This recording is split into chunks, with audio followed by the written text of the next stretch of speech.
fikir insanları çox düşündürür ki, necə eləyək ki, yaraşıqlı olsun, uşaq yaraşıqlı uşaq doğulsun. Hələ ki, nə elmdə, nə el arasında bunun cavabı, dəqiq cavabı tapılmayıb. Mən də həkim olaraq yanıma həmişə qəbuluma analar gəlir, uşaqlar gətirirlər, ana gətirirlər da.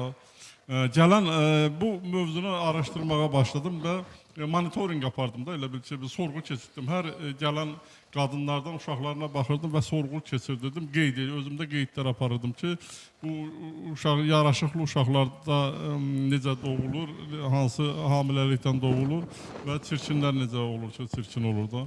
Bu qənaətə gəldim ki, hansı qız ki, hansı qadın ki, sevib ailə qurubdur və hamiləliyi yaxşı keçib, xoşbəxt keçib, ağrısız, həyəcansız, ağlamaqsız keçibdir, xoş əhval ruhu ilə keçib da və sevgi ilə ailə qurubsa, onun övladı yaraşıqlı doğulur, ağıllı doğulur.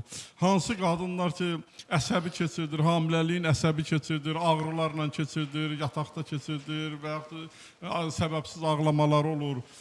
Belə hamiləlikdən doğulan uşaqlar həmişə çirkin olur və əsəbi, o uşaqlar özləri də əsəbi olurlar. Anada olan bütün hallar uşağa keçir və uşaq həmən kodlaşdırılmış burada. Həmən şeyi davam böyüdüksən, anada olan hamiləlik dövründə ana hansı ağrıları, hansı hissləri keçirdibsə, əsəbi keçirdibsə, böyüdüksən uşaq həmən şeyləri yaşayır, həyatda onu davam elətdirir da.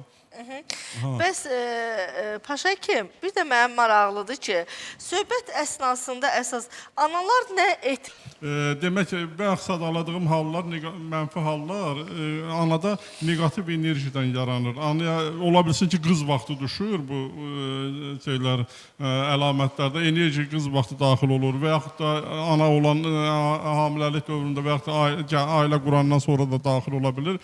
Bu negativ enerji daxil olandan sonra insanda baş ağrılar yaranır və onurğada problemlər yaranır. Ya skalyoz olur, qrija yarana bilir, protuziya yarana bilir. O bütün sinir sistemin, bütün sinir sistemi onurğadan keçdiyinə görə onurğanı sıxır və insan əsəbi olur. Doktorun nömrələri bax burada yazılacaq, veriliş boyu Paşa həkimlə əlaqə saxlayın və bütün müalicələrlə də bağlı müraciət edə bilərsiniz.